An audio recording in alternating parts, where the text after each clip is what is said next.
श्री कृष्णाय वासुदेवाय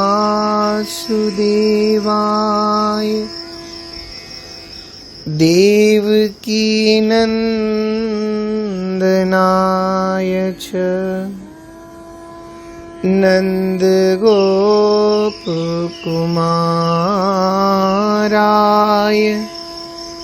श्री गोविंदाय नमो नमः। भक्ति भक्त भगवंत गुरु चतुर नाम वपु एक, तिनके पग वंदन किए नासहि विघ्न अनेक। मेरी भव बाधा हरो श्री राधा नागर दोई, जातन की जाई परे श्याम हरित द्युति होय।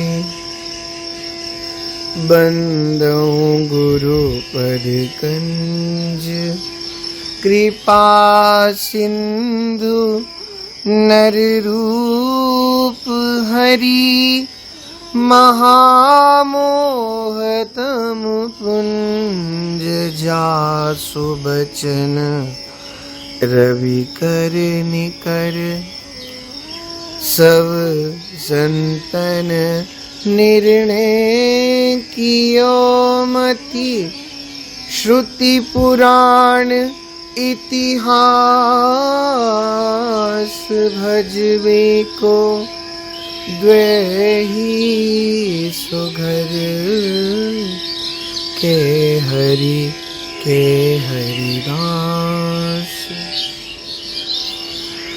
जय श्री कृष्ण। श्री भक्त चरितामृत के माध्यम से भक्तिमती माँ शबरी का प्रसंग हम लोग श्रवण कर रहे हैं। जैसा कि पूर्व में हमने श्रवण किया,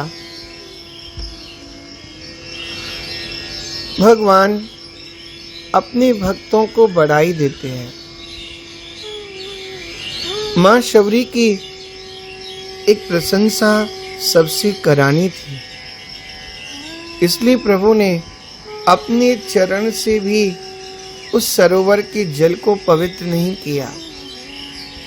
और चोखा मेला का प्रसंग हम लोगों ने श्रवण किया। इसी प्रकार राम जी ने ऋषियों से कहा, गहो पग भीलनी के।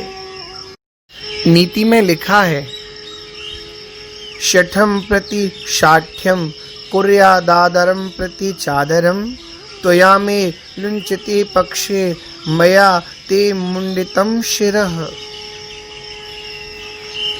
देखिए, भक्तों के प्रति हमारा कभी भाव दूषित न हो। एक दृष्टांत संत देते हैं तोता और वैश्या का। दोनों एक राजा के यहाँ रहते थे।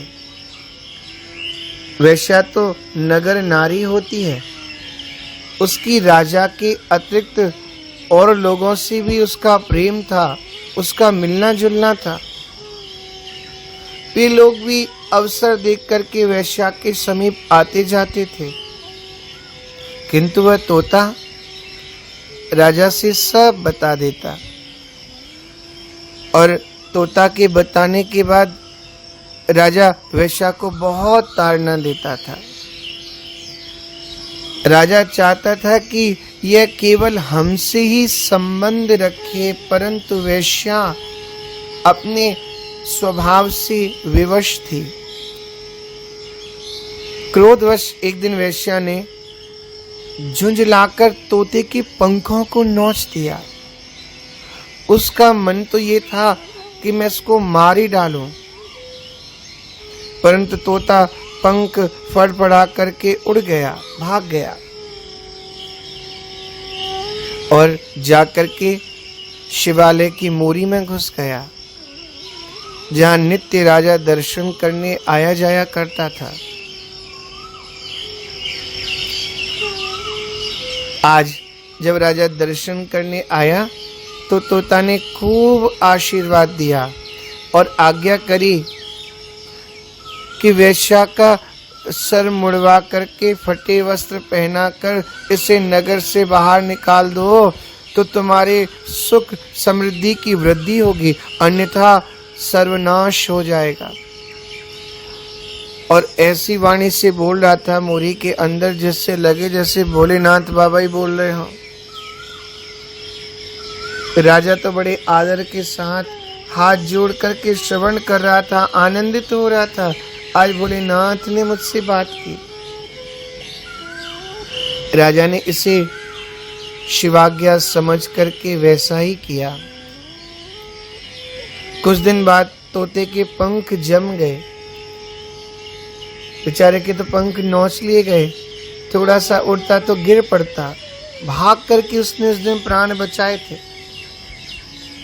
अब जब तोते के पंख जम गए, वह पूर्ण रूपेण उड़ने लगा। उड़ करके वेश्या के समीप में गया। वेश्या वृक्ष के नीचे रो रही थी, तो तोते ने पूर्वोक्त श्लोक सुनाया, जो अभी निवेदन किया, जिसका भाव ये है, शठम प्रति शाठ्यम कुर्यादादरम प्रति चादरम त्वया मे लुंचते पक्षे मया ते मुंडितम शिरः। शठ के साथ शठता एवं आदर करने वाले के साथ आदर व्यवहार करना चाहिए, यह नीति है। तुमने मेरे पंख नोचे तो मैंने तेरा सिर मुड़ा दिया, वैसे ही हरि जैसा को तैसा, खुरपी में टेढ़ा वैसा। नीति प्रीत परमारथ स्वार्थ, को न राम सम जान जथारथ। अतः कहा कि गहो पग, गोस्वामी श्री तुलसीदास जी ने लिखा है, तुलसी जो कीरत चहे पर की कीरत खोई, तिनके मुँह मस लागी है, मिटहि न मरी है धोई। अपने भक्त की महिमा ठाकुर जी प्रकट करते हैं। जब दंडकारण्यवासी अनेक ऋषि मुनि शबरी के आश्रम में आ गए, मर्यादा पुरुषोत्तम भगवान श्री राम और लक्ष्मण जी ने खड़े होकर मुनियों का स्वागत किया, उनसे कुशल प्रश्न किया। सबने उत्तर में यही कहा, रघुश्रेष्ठ आपके दर्शन से हम निर्भय हो गए। तद्दर्शनाद रघुश्रेष्ठ जाता स्मो निर्भया वयम। प्रभु हम बड़े अपराधी हैं, इस परम भक्तिमती शबरी के कारण हमने मतंग जैसे महानुभाव का तिरस्कार किया। कैसे उनका हमने तिरस्कार किया, ये भावना हमारे हृदय में आई क्यों, आज तक समझ में नहीं आता। संत होकर भी हमसे अपराध हुआ।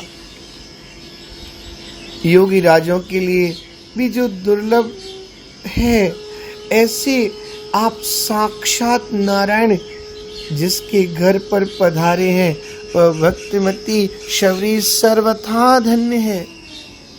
रोने लगे ऋषि, हमने बड़ी भूल की। इस प्रकार से ऋषि मुनि पश्चाताप करते भगवान से विनय प्रार्थना करने लगे। आज दंडकारण्यवासी ज्ञानी अभिमानियों की आंखें खुली। हमारे 3 जन्मों को, एक गर्भ से, दूसरे उपनयन से और तीसरे यज्ञ दीक्षा से, ये 3 जन्म वर्णन कर रहे हैं।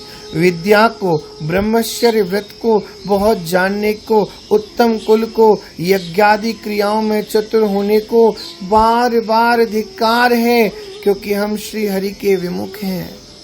निस्संदेह भगवान की माया बड़े बड़े योगियों को मोहित कर देती है। अहो, हम लोगों के गुरु ब्राह्मण कहलाते हैं,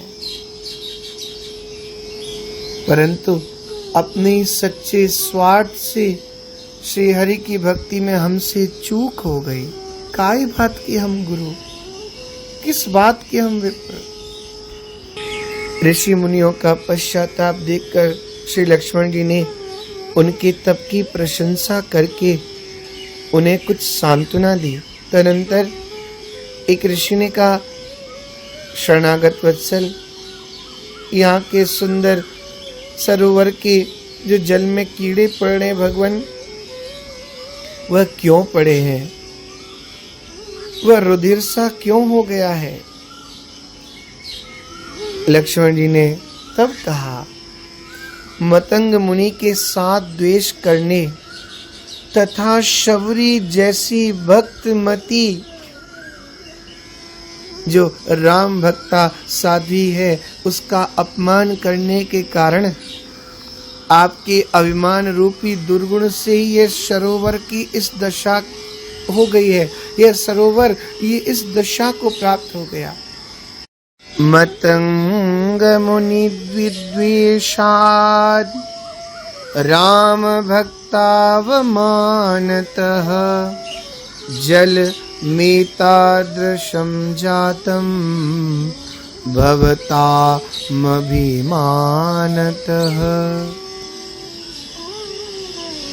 इसके फिर पूर्वत होने का यही एक उपाय है कि शबरी एक बार इसके जल का स्पर्श करे तो ये पुनः निर्मल हो जाएगा। अब ऋषि लोग अभिमान छोड़ करके शबरी के चरण पकड़ने को उद्यत हुए, शबरी को प्रणाम करने को उद्यत हुए। कहा, माँ के चरण पकड़ो, क्षमा मांगो और इनको लेकर के चलो। जैसे शबरी के ओर ऋषिगण भागे, शबरी माँ और जोर से भागी और ऋषिगण उसके पीछे पीछे भाग रहे हैं, रो रहे हैं, क्षमा याचना करें, हमसे अपराध हो गया, हमने जीवन भर अपमान किया तुम्हारा, गुरुदेव का त्याग कर दिया, हमसे बड़ा अपराध हो गया, कृपा करो, अब सरोवर की शुद्धि के लिए भागो मत। अब शबरी तो भागी। तब भगवान ने कहा, एक काम करो, जैसे भागी है ना, भागते समय जो चरण इनके भूमि पे पड़े हैं उस रज को लेकर के सरोवर में डाल दो।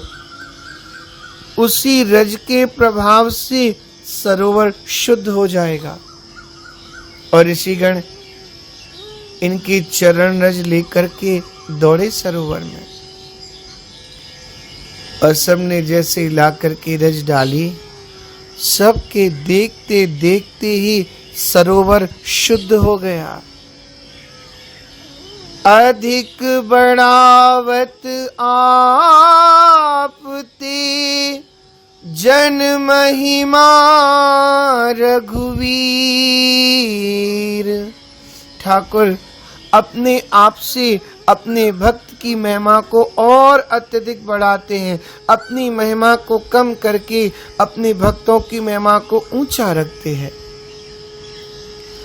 अधिक बढ़ावत आपते जन महिमा रघुवीर।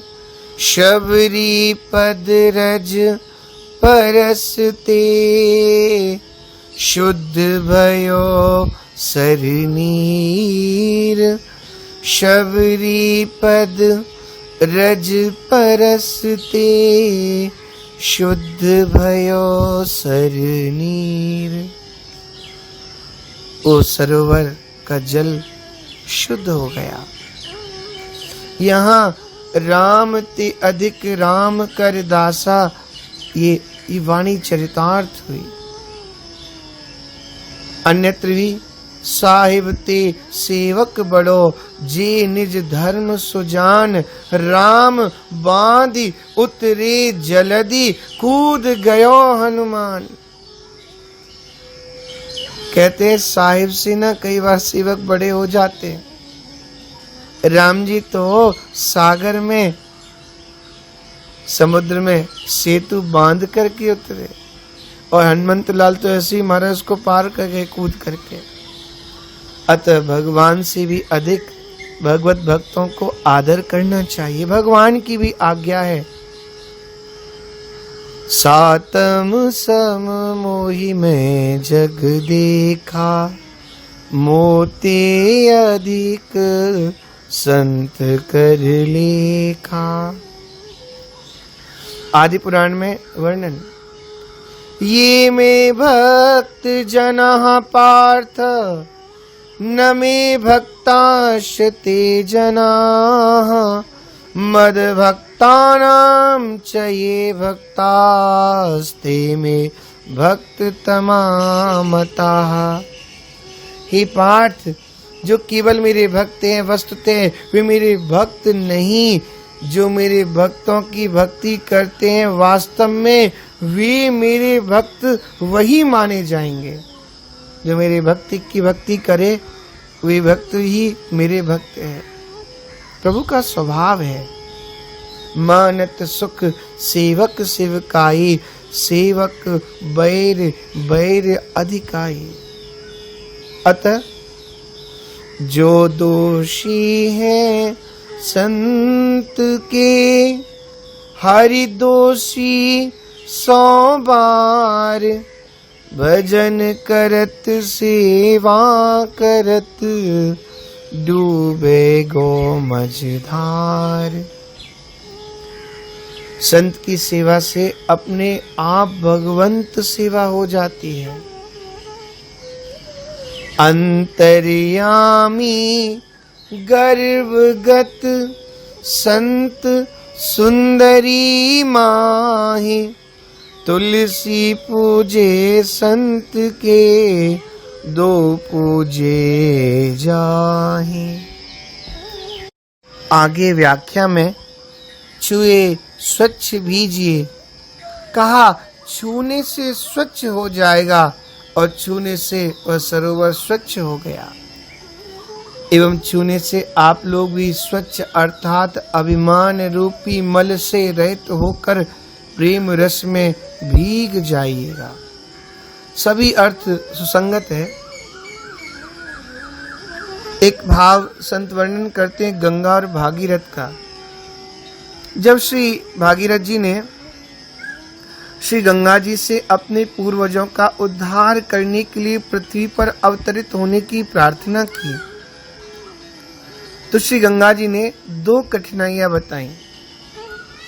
एक तो ये कि जब मैं स्वर्ग से पृथ्वी पर गिरूंगी तो मेरे वेग का धारण करने वाला कोई परम समर्थ होना चाहिए, अन्यथा मैं पृथ्वी को फोड़कर रसातल में चली जाऊंगी। दूसरी यह कि लोग मुझ में अपने पाप धोएंगे, फिर मैं उस पाप को कहां धोऊंगी। श्री भगीरथ जी ने प्रथम समस्या के समाधान में सहज समर्थ भगवान शंकर का स्मरण किया और प्रार्थना तो कर ही ली थी भगवान शंकर से, तो कह दिया देवी आप चिंता न करो, पहली समस्या का निदान भोलेनाथ करेंगे। और दूसरी के समाधान में कहा जिन्होंने लोक परलोक धन संपत्ति और स्त्री पुत्र आदि की कामनाओं का सर्वथा त्याग कर दिया है, जो संसार में उपरत होकर अपने आप में शांत हैं, जो ब्रह्मनिष्ठ हैं एवं लोगों को पवित्र करने वाले परोपकारी संत हैं, वे अपने अंग स्पर्श से तुम्हारे समस्त पापों को नष्ट कर देंगे, क्योंकि उनके हृदय में अग रूप अघासुर को मारने वाले भगवान सदा निवास करते हैं। साधवो न्यासिनः शांता, ब्रह्मिष्ठा लोक पावनाः, हरन्त्यघं तेंग संगात तेष्वास्ते हैघ भीधरी। शबरी जी की महामहिमा का प्रत्यक्ष अनुभव कर ऋषि लोग वस्तुतः प्रेम में भी गए। आखिर है तो ऋषि मुनि ज्ञानी विज्ञानी। अपने पूर्व के कृत्यों का स्मरण कर लोगों को बहुत पश्चाताप हुआ। प्रभु से पूछा, प्रभु हम लोगों ने मिथ्याभिमानवश महाभागवती शबरी की जो अवहेलना की है उसका प्रायश्चित कैसे होगा? कैसे आपने कृपा करके हमारे ऊपर बड़ा अनुग्रह किया, कैसे आपने अच्छे ढंग से उपाय बता दिया विचार करके, वैसे ही जैसे आपने कृपा करके सरशुद्धि का उपाय बताया है वैसे भी आप हमारी शुद्धि का भी उपाय बताएं, इसका भी समाधान करें। भगवान ने ऋषियों की कहा सुनो। ऋषियों की भक्ति का प्रताप सुनकर के आज्ञा की कि आप लोग शबरी नारायण का मंदिर बनवाइए और शबरी के साथ शबरी के नाम सहित मेरी पूजा कीजिए, तभी इसका प्रायश्चित संभव है, अन्यथा और कोई उपाय नहीं है। ऋषियों ने प्रभु की आज्ञा का पालन किया। अद्यापि शबरी नारायण का मंदिर वर्तमान है। अब मां शबरी प्रार्थना करिए राम जी की। अधम ते अधम अधम अति नारी, तिन में मति मंद अघारी। आर्त त्राण परायण पतित पावन भक्त वत्सल श्री राम ने उत्तर में कहा, भामिनी मेरी बात सुनो। मैं एकमात्र भक्ति का नाता मानता हूं। कह रघुपति सुन भामिनी माता, मैं मानव एक भगति कर नाता। जाति पाति कुल धर्म बड़ाई, धन बल परिजन गुण चतुराई। भगतहीन नर सो है कैसा, बिन जल बारिद देखिए जैसा। जो मेरी भक्ति करता है वह मेरा है और मैं उसका हूँ। जाति पाति कुल धर्म बड़ाई, धन बल द्रव्य बल कुटुंब गुण चतुराई सब कुछ हो, यदि भक्ति ना हो तो मनुष्य बिना जल के बादलों के समान शोभाहीन और व्यर्थ है। अध्यात्म रामायण में भगवान श्री राम कहते हैं, स्त्वे स्त्रीत्वे विशेषो वा जाति नामाश्रमादयः न कारणं मद्भजने भक्तिरेव हि कारणम्। यज्ञदान तपोभिर्वा वेदाध्ययन कर्मभिः नैव दृष्टुमहं शक्यो मद्भक्ति विमुखै सदा। पुरुष स्त्री या अन्य अन्य जाति और आश्रम आदि मेरे भजन में कारण नहीं है, केवल भक्ति ही एक कारण है। भक्ति रेव ही कारणम। जो मेरी भक्ति से विमुख है, यज्ञ दान तप और वेदाध्ययन करके भी मुझे नहीं देख सकते। यही घोषणा भगवान ने श्री गीता जी में की है। इसके बाद भगवान ने शबरी मां को नवदा भक्ति का स्वरूप बतलाया, उपदेश किया और कहा, नवदा भगति कहूं तो पाई सावधान, सुन धर्म मन माहे। प्रथम भगति संतन कर संगा, दूसरी रति मम कथा प्रसंगा। गुरुपद पंकज सेवा, तीसरी भगति अमान। चौथी भगति मम गुण गन, करहि कपट तजि गान। मंत्र जाप मम दृढ़ विश्वासा, पंचम भजन सुवेद प्रकाशा। छठ दम शील बिरति बहु कर्मा, निरत निरंतर सज्जन धर्मा। सातम सम मोहिमय जग देखा, मोते अधिक संत करी लेखा। आठम जथा लाभ संतोषा, सपने हु नहीं देखहि पर दोषा। नवम सरल सब संचल हीना, मम भरोस हिय हर्ष न दीना। और 9 की 9 ना हो तो 9 हुई कऊ जिनके हुई, नारी पुरुष सचराचर कोई। सोई अतिशय प्रिय भामिनी मोरे, सकल प्रकार भगति दृढ़ तोरे। जोगी वृंद दुर्लभ गति सोई, तो कहाँ आज सुलभ भई सोई। मां शबरी ने प्रार्थना की, यस्त्वा साक्षात् प्रपश्यामि, नीच वंश भवाप्यहम्।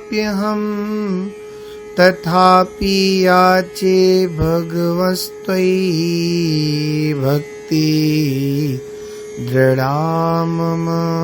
तथापि याचे भगवंस्त्वयि भक्ति दृढ़ा मम। मैं अत्यंत नीच कुल में जन्म लेने पर भी आपका साक्षात दर्शन कर रही हूँ। यह क्या साधारण अनुग्रह का फल है? तथापि मैं यही चाहती हूँ कि आप में मेरी दृढ़ भक्ति सदा बनी रहे। भगवान ने हंसते कहा, यही होगा। सिय सुध सब कही नख शिख, निरख निरख दो भाई। दे दे प्रदक्षिणा करत, प्रणाम न प्रेम अघाई। अति प्रीत मानस राख रामहि, राम धाम ही सो गई। तेहि मात ज्यों रघुनाथ अपने, हाथ जल अंजलि दई। तुलसी भनित शबरी प्रणति, रघुवर प्रकृति करुणामयी। गावत सुनत समुझत भगति, ये हो प्रभु पद नीत नई। ये हो प्रभु पद नीत नई। श्री राम राज्याभिषेक होने के बाद एक दिन श्री प्रभु का दरबार लगा था। श्री वशिष्ठ जी ने चर्चा चलाई, वन में तो आपको बहुत से प्रेमी मिले होंगे, तो क्या जैसे श्री अवध में श्री भरत जी आपके परमानुरागी हैं, वैसे ही वन में कोई भक्त मिला था क्या? श्री रघुनाथ जी क्रमशः मुनिगण मिलन प्रसंग वर्णन करते करते जब शबरी माँ का प्रसंग आया तो हा शबरी कह के मूर्छित होके गिर गए। बहुत उपचार करने के बाद जब मूर्छा दूर हुई तो पुनः पूछने पर शबरी माँ के प्रेम का वर्णन करते नहीं आगाते थे, रो पड़ते थे राम जी।